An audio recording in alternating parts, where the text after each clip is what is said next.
Hello students. तो हम law का नेक्स्ट डिवीज़न लेक्चर स्टार्ट करते हैं। तो हम इसमें रीड कर रहे थे सेल ऑफ गुड्स एक्ट। आज हम जो टॉपिक इसका रीड करने वाले हैं वो है राइट्स ऑफ अनपेड सेलर। ठीक है, तो सबसे पहले हमें ये जानना होगा कि अनपेड सेलर किसको बोलते हैं, उसके बाद ही हम उसको रीड कर सकते हैं कि उसके पास क्या क्या राइट्स अवेलेबल होते हैं। ठीक है, तो सबसे पहले आप अपने CMA के मॉड्यूल पे आ जाइए, पेज 104 निकाल लीजिए। इस पर आपको हेडिंग दिख रही होगी राइट्स ऑफ अनपेड वेंडर। ठीक है, तो एक अनपेड वेंडर के क्या क्या राइट्स होते हैं उससे पहले उसका मीनिंग दे रखा है, हम वो रीड करेंगे। ठीक है, तो मैं इसको रीड करना स्टार्ट कर रही हूँ आपकी बुक से, पेज 104 पे। The seller who has not receive the whole of the price of the goods is called a unpaid seller. ठीक है, तो अगर एक सेलर है, उसने कुछ गुड्स सोल्ड की, अब अगर उसको उस गुड्स के रिगार्डिंग पूरी की पूरी जो होल ऑफ द मनी है उसको आप अंडरलाइन कर लीजिए, पूरी अमाउंट अगर रिकवर नहीं हुई है, मतलब 1 रुपया भी ड्यू रहता है, तो उसको हम क्या बोलेंगे, अनपेड सेलर। तो मान लीजिए अगर उसने 100 रुपीज़ की यहाँ पे कोई सेल की है, ठीक है, उसके रिगार्डिंग उसको 90 रुपीज़ रिकवर हो गए हैं, 10 रुपीज़ ड्यू है, फिर भी हम उसको क्या बोलेंगे, अनपेड सेलर। ठीक है, तो ये था इसका जनरल मीनिंग। अब लॉ क्या बोलता है, तो सेक्शन 45 के अंदर डेफिनेशन दे रखी है सेलर की, अनपेड सेलर की, सॉरी। तो हम वो रीड करते हैं, ये भी आपकी बुक के अंदर ही दे रखी है। क्या बोलता है, पेज 104 पर यूँ मैं, the seller of the goods is deemed to be a unpaid seller when the whole of the price has not been paid और when a bill of exchange or other negotiable instrument has been received as conditional payment and the same has been dishonored, तो उसको हम क्या बोलेंगे, unpaid seller. तो first point जो ये बोल रहा है कि अगर एक सेलर को whole of the price recover नहीं होती तो उसको हम क्या बोलते हैं, अनपेड सेलर। तो ये तो हम ऑलरेडी डिस्कस कर चुके हैं। सेकंड पॉइंट ये क्या बोलता है कि अगर किसी सेलर ने बायर के अगेंस्ट कोई भी नेगोशिएबल इंस्ट्रूमेंट इशू किया, ये negotiable instrument bill of exchange हो सकता है जो अपने अकाउंट्स में रीड किया हुआ है ऑलरेडी, कोई चेक हो सकता है या अदर कोई नेगोशिएबल इंस्ट्रूमेंट हो सकता है। तो अगर वो मैच्योरिटी डेट को डिसऑनर हो जाए, जो नेगोशिएबल इंस्ट्रूमेंट सेलर ने इशू किया है बायर के अगेंस्ट, तो उसको हम क्या बोलेंगे, अनपेड सेलर। ठीक है, अब हम इसके राइट्स रीड करेंगे। राइट्स का मतलब क्या है यहाँ पे, कि जो भी अनपेड वेंडर है उसको अपनी अमाउंट रिकवर करने के लिए क्या क्या राइट्स है, कौन कौन सी रेमेडी लॉ के अंदर दी हुई है। ठीक है, तो इसको सबसे पहले हम अपनी समरी नोट से रीड करते हैं। आपको यहाँ पे एक चार्ट दिख रहा होगा, तो मीनिंग हम ऑलरेडी डिस्कस कर चुके हैं। यहाँ पे जो चार्ट है इसके 2 पार्ट है, right against goods and right against buyer. ठीक है, तो यहाँ पर सेलर को 2 टाइप के राइट्स मिलते हैं। फर्स्ट तो जो उसने गुड्स सोल्ड किए उसके रिगार्डिंग, और सेकंड जिसे सोल्ड किए, मतलब जो बायर है उसके रिगार्डिंग कुछ राइट्स अवेलेबल होते हैं अपने अमाउंट को रिकवर करने के लिए। ठीक है, अब ये राइट्स क्या होते हैं, कैसे वो अमाउंट रिकवर कर सकता है, इसको हम इन डिटेल डिस्कस करेंगे, जो हम अपनी बुक से डिस्कस करेंगे। तो आप वापस से पेज 104 आपके CMA मॉड्यूल का निकाल लीजिए। तो राइट अगेंस्ट गुड्स, आपको यहाँ पे A पॉइंट दिख रहा होगा, ये क्या बोलता है, the unpaid seller has some right against the goods sold when the property in goods has pass to a buyer, they are as follows. ठीक है, तो ये क्या बोलता है कि जो अनपेड सेलर है उसको गुड्स के अगेंस्ट कुछ राइट्स अवेलेबल होते हैं अगर उसने जो गुड्स की प्रॉपर्टी है, प्रॉपर्टी इन गुड्स का मतलब मैंने आपको पहले ही एक्सप्लेन कर दिया है, प्रॉपर्टी इन गुड्स का मतलब होता है गुड्स की ओनरशिप, पोजीशन नहीं। यहाँ पे ये बोलता है प्रॉपर्टी का मतलब होता है ओनरशिप। बहुत ही इंपॉर्टेंट पॉइंट है, आपको डिफ्रेंशिएट करना आना चाहिए पोजीशन और ओनरशिप के अंदर। ठीक है, तो ये क्या बोलता है, an unpaid seller has some right against the goods sold when the property in goods has pass to the buyer, they are as follows. ठीक है, तो मैं पेज 105 पे यहाँ पे रीड कर रही हूँ आपके CMA मॉड्यूल के जो A पॉइंट है वो हम रीड कर रहे हैं। तो कौन कौन से राइट्स होते हैं, फर्स्ट ये बोलता है राइट ऑफ लीन, सेक्शन 47 बोलता है राइट ऑफ लीन। तो पहले आपको मैं सिंपल वर्ड में ही समझा दी तो लीन क्या होता है, उसके बाद हम इसको बुक से रीड करेंगे। तो ये क्या बोलता है कि अगर सेलर है उसने क्या किया, गुड्स की प्रॉपर्टी तो बायर को ट्रांसफ़र कर दी, मतलब ओनरशिप ट्रांसफ़र कर दी, लेकिन पोजीशन अभी भी उसी के पास है, उसने गुड्स की डिलीवरी नहीं की है, तो उस केस में वो उस पर लीन क्रिएट कर सकता है, मतलब उन गुड्स को रोक कर रख सकता है। क्यों रोक रहा है वो ऐसा, क्योंकि इसको अपनी प्राइस का पेमेंट है पूरा नहीं मिला है, तो उसके पास में राइट ऑफ लीन होता है। ठीक है, तो हम इसको बुक से रीड करते हैं। ये क्या बोलता है, lien is a right to retain the position of goods until the payment of price. तो जब तक प्राइस का पेमेंट नहीं होता वो उस पर लीन रखता है अपनी गुड्स के ऊपर, उसका पोजीशन है वो हैंड ओवर नहीं करेगा बायर को, ठीक है। According to section 47 on the unpaid seller can exercise the right of lien in the following cases. तो कब कब जो अनपेड सेलर है राइट ऑफ लीन क्रिएट कर सकता है। फर्स्ट ये बोलता है where the goods have been sold without any stipulation as to credit. First क्या बोलता है ये पॉइंट कि अगर सेलर ने बायर को जो गुड्स सोल्ड की है वो उसने क्रेडिट मतलब उधारी पे सोल्ड नहीं की है, तब वो लीन क्रिएट कर सकता है। अगर उसने उधार दिए तो उस केस में तो वो लीन क्रिएट ही नहीं कर सकता, क्योंकि अगर उसने मान लो उधार पे दिए कोई भी चीज़ तो उस केस के अंदर उसको पेमेंट का वेट करना पड़ेगा, वो एकदम हाथों हाथ उस पर लीन क्रिएट नहीं कर सकता है अपना। तो ठीक है, सेकंड पॉइंट ये क्या बोलता है, where the goods have been sold on credit but the period of credit has expired. ठीक है, सेकंड पॉइंट ये क्या बोलता है कि मान लो सेलर ने बायर को क्रेडिट पे कोई गुड्स सोल्ड किया है, गुड्स ऑन क्रेडिट दिया है, लेकिन जो क्रेडिट पीरियड था मान लो 20 डेज़ का था क्रेडिट पीरियड, वो एक्सपायर हो गया तो वो गुड्स पर लीन क्रिएट कर सकता है। ठीक है, थर्ड पॉइंट ये बोलता है where the buyer become insolvent.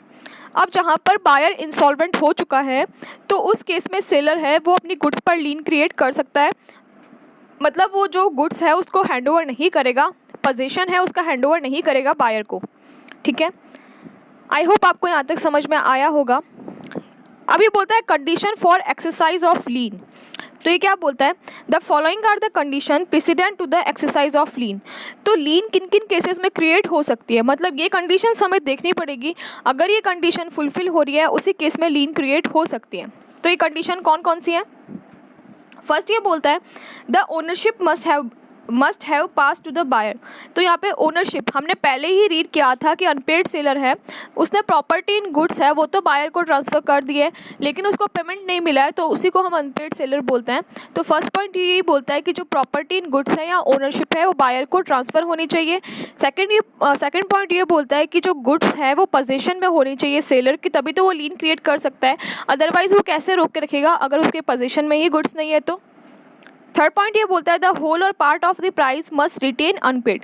तो पूरी अमाउंट या फिर कुछ पार्टली अमाउंट अगर अनपेड है उसी केस में वो लीन क्रिएट कर सकता है। तो यहाँ पर अनपेड सेलर का मतलब यही है जिसको होल अमाउंट नहीं मिली है, मतलब या तो पूरी नहीं मिली या फिर पार्टली भी नहीं मिली, तो उसी केस में वो लीन क्रिएट कर सकता है, अदरवाइज उसको लीन क्रिएट करने का राइट नहीं मिलेगा। ठीक है, तो इसके साथ ही हमारा राइट ऑफ लीन कंप्लीट होता है। ठीक है, अब मैंने इसमें एक एडिशनल पॉइंट यहाँ पर ऐड किया है टर्मिनेशन का। ठीक है, तो सबसे पहले हम ये केसेस डिस्कस कर लेते हैं, या चलो इसके साथ ही कर लेते हैं टर्मिनेशन वाला पॉइंट भी। टर्मिनेशन का मतलब क्या होता है कि कहाँ पर लीन क्रिएट करने का राइट यहाँ पर टर्मिनेट हो जाएगा। वैसे तो आपके कोर्स में टर्मिनेशन वाला पॉइंट नहीं है, लेकिन कंसेप्चुअल क्लैरिटी के लिए आपका ये जानना बहुत ज़रूरी है कि लीन का राइट कब टर्मिनेट हो जाएगा, मतलब उसके टर्मिनेट होने के बाद में लीन का राइट नहीं रहता है। ठीक है, तो फर्स्ट पॉइंट ये क्या बोलता है, डीम्ड अप्रोप्रिएशन। डीम्ड अप्रोप्रिएशन का मतलब क्या होता है, हम पहले ही डिस्कस कर चुके हैं कि अगर सेलर ने जो गुड्स है वो हैंडओवर कर दी है किसको, करियर को या फिर बायर को या फिर कैरियर को, बायर को या फिर किसी बेली को दे दी है, तो उस केस को हम बोलते हैं डीम्ड अप्रोप्रिएशन। ठीक है, डीम्ड अप्रोप्रिएशन के अंदर थर्ड पार्टी को जो सेलर है वो गुड्स हैंडओवर कर चुका है, तो उस केस के अंदर लीन क्रिएट करना इम्पॉसिबल होगा, क्योंकि लीन उसी केस में क्रिएट हो सकता है जब वो सेलर के पोजीशन में है गुड्स, तभी क्रिएट हो सकता है। सेकंड ये बोलता है बायर और बायर्स एजेंट टुक लॉफुल पोजीशन। तो पोजीशन अगर ले लिया है बायर ने या फिर बायर के एजेंट ने, तब और ये पोजीशन लॉफुल होना चाहिए, मतलब ऐसा नहीं है कि जो बायर है उसने गोडाउन से जाके चोरी कर लिया, वैसा नहीं होना चाहिए, लॉफुल पोजीशन होना चाहिए, तो उस केस में भी लीन क्रिएट नहीं हो सकता। ऑब्वियसली बहुत ही जनरल पॉइंट है कि अगर पोजीशन बायर या बायर के एजेंट के पास चला गया है तो उस केस में जो सेलर है उसके पास जब गुड्स का पोजीशन ही नहीं है तो वो उसको रोक के कैसे रखेगा। ठीक है, थर्ड पॉइंट ये बोलता है सेलर वेव्स द राइट। यहाँ पर मैंने आपको एक एग्जांपल लिखा है, एक्सटेंशन ऑफ क्रेडिट पीरियड। मतलब हमने एक पॉइंट रीड किया था, अगर क्रेडिट पीरियड एक्सपायर हो जाए एंड उसको पेमेंट नहीं मिला तो वो लीन क्रिएट कर सकता है, लेकिन यहाँ पर वेव कर दे सेलर अपने राइट को, मतलब जब क्रेडिट पीरियड ख़त्म हो रहा है, मान लो 20 डेज़ का क्रेडिट पीरियड था, क्रेडिट पीरियड ख़त्म जब हो गया 20 डेज़ का, तब सेलर ने क्या किया, एक्सटेंशन दे दिया उसको 1 मंथ का और, तो 1 मंथ और उसको वेट करना पड़ेगा लीन क्रिएट करने से पहले। ऐसा नहीं है कि अब वो लीन क्रिएट कर सकता है, जब उसने खुद ने एक्सटेंशन दिया है तो उसको 1 मंथ का ऑब्वियसली यहाँ पे वेट करना पड़ेगा, उसी के बाद वो यहाँ पर लीन क्रिएट कर सकता है। ठीक है, तो इसके साथ ही हमारा टर्मिनेशन का पॉइंट भी कंप्लीट होता है लीन के रिगार्डिंग। हालांकि आपके कोर्स में ये टर्मिनेशन वाला पॉइंट नहीं है, लेकिन कंसेप्चुअल क्लैरिटी के लिए आपका जानना बहुत ज़रूरी है। ठीक है, सेकेंड पॉइंट आता है right of stoppage of goods in transit. ठीक है, इसको वापस हम बुक से रीड करेंगे। पहले CMA का मॉड्यूल पेज 105। ठीक है, point number 2 right of stoppage of goods in transit. तो आपको इसके हेडिंग से समझ में आ रहा है कि जब गुड्स ट्रांजिट में है, मतलब रास्ते के अंदर जब गुड्स जा रही है उस टाइम पे रोकने का कब यहाँ पर सेलर को राइट होगा। ठीक है, तो उसके रिगार्डिंग ये प्रोविजंस हैं, तो हम रीड करना स्टार्ट करते हैं। फर्स्ट ये बोलता है the right of stoppage in transit of goods the right of stoppage in transit is a right of stopping the goods.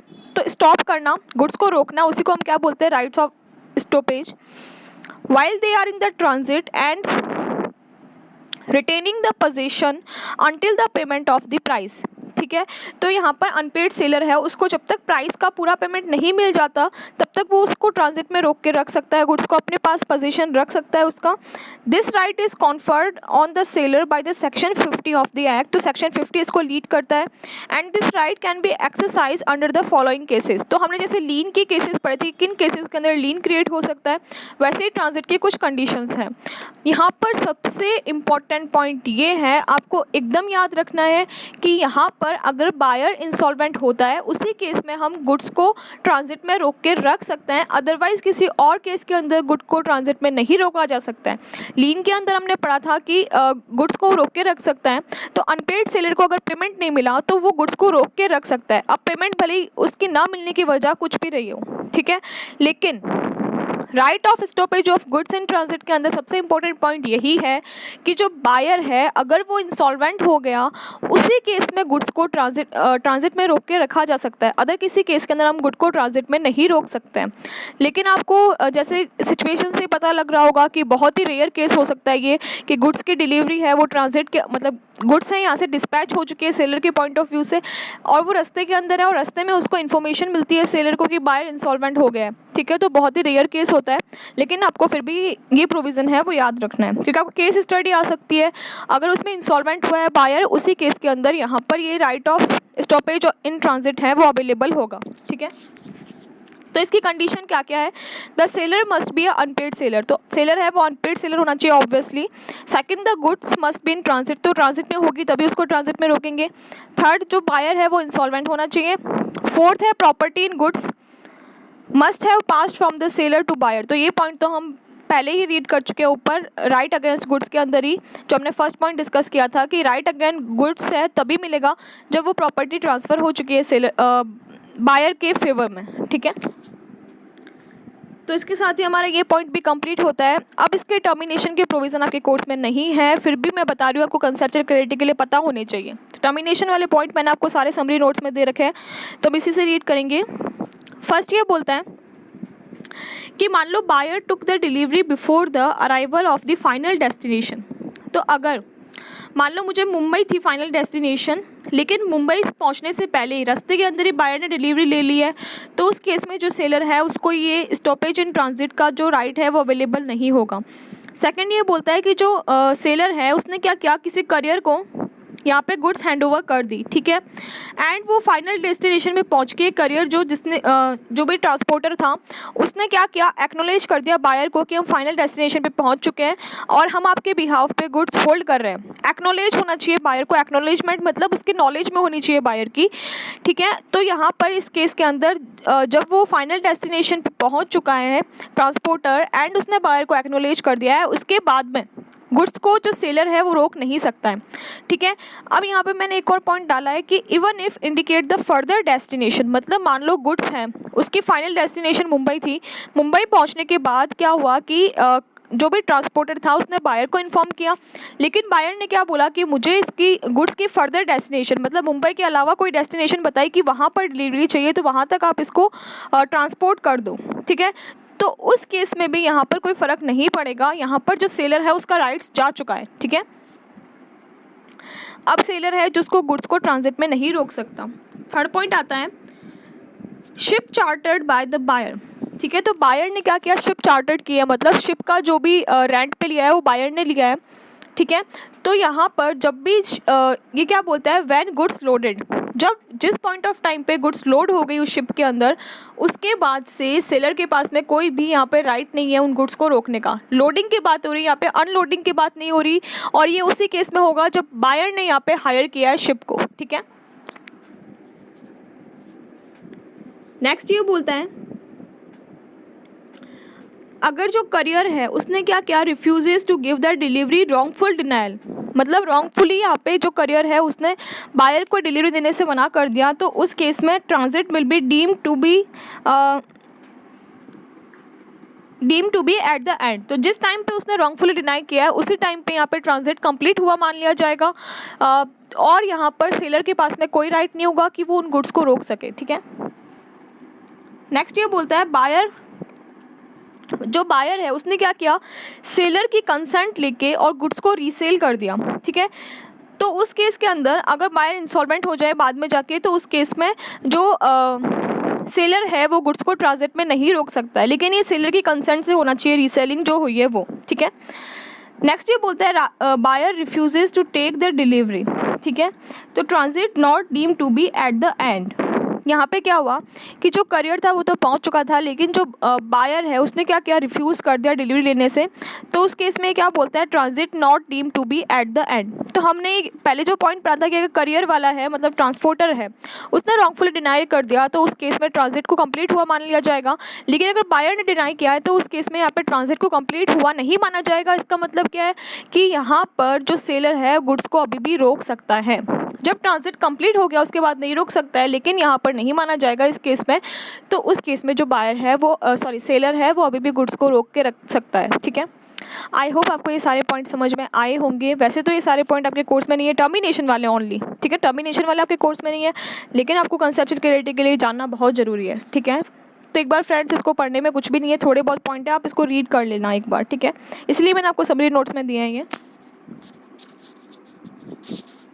ठीक है। तो वापस हम अपने मॉड्यूल पे आते हैं। अब हमारे समरी नोट्स से जो काम था वो कंप्लीट हो चुका है, अब सिर्फ हम मॉड्यूल से रीडिंग करेंगे। पेज 105 निकाल लीजिए। Third point, right of resale. तो सेक्शन 54 बोलता है सेलर के पास में रीसेल करने का राइट भी होता है अगर उसको उसका पेमेंट नहीं मिलता है तो, ठीक है। अब इसका प्रोविज़न हम रीड करते हैं। An unpaid seller who has exercised either the right of lien or the right of stoppage in the transit can resell such goods। मतलब अनपेड सेलर है, उसने क्या किया, या तो लीन क्रिएट कर लिया, मतलब उसने गुड्स को रोक के रख लिया खुद के पास, या फिर ट्रांजिट में उसने रोक लिया, तो उस केस में जो उसने गुड्स रोकी है वो उसको रीसेल भी कर सकता है, ठीक है। The right to resell the goods is called the right of resale. तो इसको हम क्या बोलते हैं, right of resale. This right is conferred by section 54। तो सेक्शन 54 ये राइट देता है अनपेड सेलर को, लेकिन इसके लिए भी कुछ कंडीशन सेटिस्फाइड होना जरूरी है। फर्स्ट पॉइंट ये बोलता है where the goods are of perishable nature, मतलब ख़राब होने वाले यहाँ पर कोई गुड्स है, जैसे कि कोई फल फ्रूट हो गए, जिससे यहाँ पर ग्रेटर पार्ट ऑफ उसकी जो वैल्यू है वो लॉस हो जाएगी अगर उसको रीसेल नहीं किया तो उस केस में वो जो सेलर है वो उस गुड्स को रीसेल कर सकता है। सेकेंड पॉइंट ये बोलता है where the seller expressly reserve the right of resale in case of the buyer makes a default in payment of price। तो यहाँ पर अगर सेलर ने क्या किया था, पहले से इस एग्रीमेंट इस टाइप का था कि जो सेलर है उसने एक्सप्रेसली रिजर्व कर रखा है राइट ऑफ रीसेल एग्रीमेंट के अंदर ही, अगर बायर ने उसको डिफ़ॉल्ट किया पेमेंट में तो उस केस के अंदर यहाँ पर उसके पास पहले से वो राइट क्रिएट कर रखा था उसने, तो उस केस में वो रीसेल कर सकता है। थर्ड पॉइंट ये क्या बोलता है, where the seller has exercise his right of lien और stoppage in transit and gives a notice to the buyer of his intention of resale of goods. पहली बात तो ये कि जब भी लीन क्रिएट होता है या फिर जो राइट यहाँ पर स्टॉपेज कर लेता है अगर जो सेलर है वो ट्रांजिट के अंदर गुड्स को, तो उस केस में वो राइट ऑफ रीसेल रखता है। लेकिन उसको नोटिस देना यहाँ पर ज़रूरी नहीं है, मैंडेटरी नहीं है नोटिस देना, लेकिन नोटिस देने का एक फ़ायदा होता है। आप इसको अपनी बुक के अंदर नोट डाउन कर लेना क्या फ़ायदा होता है।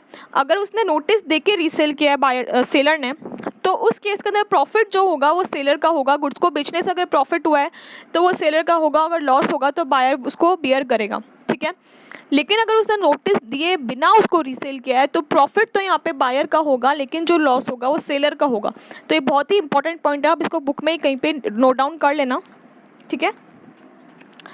तो इसके साथ ही हमारे राइट अगेंस्ट गुड्स है वो कंप्लीट होता है। अब आता है राइट अगेंस्ट बायर, ठीक है। तो बायर के अगेंस्ट क्या राइट होता है, मतलब कि ये राइट्स हम क्यों पढ़ रहे हैं, क्योंकि मान लो अगर गुड्स हैं वो उसके पोजीशन में नहीं रही सेलर के, तो वो उस पर लीन क्रिएट नहीं कर सकता, और अगर ट्रांजिट कंप्लीट हो गया है तो वो उस पर राइट ऑफ स्टॉपेज भी क्रिएट नहीं कर सकता है, ठीक है। अब दोनों ही जब ये नहीं हो सकते तो उस केस पे रीसेल भी नहीं हो सकती है, तब उसको क्या एक्शन लेना पड़ेगा, बायर के अगेंस्ट कुछ एक्शन लेना पड़ेगा। तो कॉन्ट्रैक्ट एक्ट के अंदर वो बायर के अगेंस्ट एक्शंस है वो ले सकता है, तो वही सब प्रोविज़न हम रीड करेंगे यहाँ पे। अब सेल ऑफ गुड्स एक्ट की सेक्शन 55 क्या बोलती है, सूट फॉर प्राइस। तो ये क्या बोलता है, यहाँ पे पेज 106 पे मैं रीड कर रही हूँ आपके मॉड्यूल के। ये क्या बोलता है, where the property in goods has pass to the buyer and the buyer wrongfully neglects और refuse to pay the price, the seller can sue for the buyer for the price. तो अगर ownership buyer को transfer हो चुकी है and वो क्या कर रहा है, मना कर रहा है पेमेंट करने से, तो जो सेलर है उसके अगेंस्ट सेक्शन ले सकता है सेक्शन 55 का, उसको रेमेडी मिलेगी सेक्शन 55 में, और उसके सू फॉर द प्राइस उसके अगेंस्ट कर सकता है वो, ठीक है। सेकंड ये बोलता है सूट फॉर द डैमेज और नॉन एक्सेप्टेंस, सेक्शन 56। तो ये क्या बोलता है, where the buyer wrongfully neglects और रिफ्यूज टू एक्सेप्ट और pay for the goods, the seller can sue him for damage और non acceptance of the goods. मतलब मान लो कि बायर को अभी डिलीवरी नहीं दी उसने, और किसी फ्यूचर डेट पे डिलीवरी देनी है, एंड जब भी डिलीवरी उसने दी है, जब डिलीवरी की डेट आई उस दिन को उसने मना कर दिया बायर ने डिलीवरी लेने से या पेमेंट करने से, तो उस केस के अंदर वो उसको जो भी डैमेज हुआ है इसकी वजह से सेलर को, और नॉन एक्सेप्टेंस की वजह से कुछ भी उसको डैमेज हुआ है, तो वो उसके लिए उस पर केस कर सकता है, ठीक है। नेक्स्ट ये क्या बोलता है, सूट फॉर रेपुडिएशन। तो ये रेपुडिएशन हमने वैसे तो उसमें भी रीड किया था कॉन्ट्रैक्ट एक्ट में, और आपको याद नहीं है तो हम वापस उसको रिवाइज करेंगे तो आपको याद आ जाएगा। तो ये क्या बोलता है, where the buyer repudiates the contract before the date of delivery, the seller may wait till the date of delivery or may treat the contract as cancelled and sue for the damage for breach। तो basically ये क्या बोलता है कि अगर seller ने क्या किया, बायर को कहा कि डिलीवरी डेट पे डिलीवरी करने का उसने कुछ एग्रीमेंट कर लिया, मतलब मान लो 1 मंथ बाद डिलीवरी का उसने क्या किया, एग्रीमेंट कर लिया, लेकिन 15 डेज़ बाद आके बायर बोलता है कि मैं तो डिलीवरी नहीं ले रहा। तो उस केस में सेलर के पास दो ऑप्शन है, या तो वो डिलीवरी की डेट, मतलब अभी 15 डेज़ ही कंप्लीट हुआ है, 15 डेज़ और वेट करे, मतलब 1 मंथ बाद डिलीवरी थी तो 1 मंथ के बाद में उस पर सूट करे, या फिर वो उसका डिलीवरी डेट का वेट नहीं करेगा, अभी उसको ब्रीच ऑफ कॉन्ट्रैक्ट मान लेगा एंड उसमें जाके उस पर केस कर देगा, ठीक है। तो यहाँ पे आपको डिफरेंस करना जरूरी है। जो हमने सेक्शन 55 देखा था सूट फॉर प्राइस, उसमें जो बायर है उसको प्रॉपर्टी ट्रांसफ़र हो चुकी थी, मतलब उसको ओनरशिप में वो ट्रांसफ़र हो चुकी थी, एंड 56 के अंदर, और जो नेक्स्ट पॉइंट हमने देखा सूट फॉर रिपुडिएशन, उसके अंदर ऐसा कुछ भी नहीं लिखा हुआ। तो अगर ओनरशिप ट्रांसफ़र नहीं है तो नेक्स्ट 2 जो पॉइंट्स है वो एप्लीकेबल हो जाएंगे, और अगर ओनरशिप ट्रांसफ़र हो चुकी है तो वो सेक्शन 55 के अंदर वो सूट कर सकता है। कुल मिला के बायर के अगेंस्ट वो एक्शन ले सकता है, लीगल रेमेडी उसके पास में अवेलेबल रहेगी, ठीक है। नेक्स्ट पॉइंट ये क्या बोलता है, सूट फॉर द इंटरेस्ट, ठीक है। यहाँ पर क्या है कि अगर मान लो जो बायर है उसने पेमेंट नहीं किया, ठीक है, एंड बायर और सेलर के बीच में म्यूचुअली अग्रीमेंट हुआ था कि अगर वो पेमेंट नहीं करेगा तो उसको इंटरेस्ट का पेमेंट, इंटरेस्ट के साथ उसको पेमेंट करना पड़ेगा अगर लेट पेमेंट करता है तो, ठीक है। तो अगर उन्होंने अग्रीमेंट किया है, सिचुएशन 1, अगर उन्होंने अग्रीमेंट किया है तो फिर जो अग्रीमेंट के टर्म्स कंडीशंस हैं, मतलब उसमें जितना उन्होंने इंटरेस्ट डिसाइड किया है वो, और किस पीरियड के लिए इंटरेस्ट लगेगा वो सब, वो जैसा जैसा अग्रीमेंट में लिखा हुआ है वैसे ही इंटरेस्ट कैलकुलेशन होगी, और बायर को पेमेंट करना पड़ेगा। अगर नहीं करता तो वो केस कर सकता है सेलर बायर के अगेंस्ट, ठीक है। अब अगर उसके बीच कोई स्पेसिफिक अग्रीमेंट नहीं है तो उस केस में क्या होगा, तो उस केस के अंदर भी इंटरेस्ट पेबल होगा, और किस डेट से पेबल होगा एंड किस रेट से पेबल होगा। तो इसके लिए क्या बोलता है, if there is no specific agreement the interest is payable from the date notified by the seller to the buyer.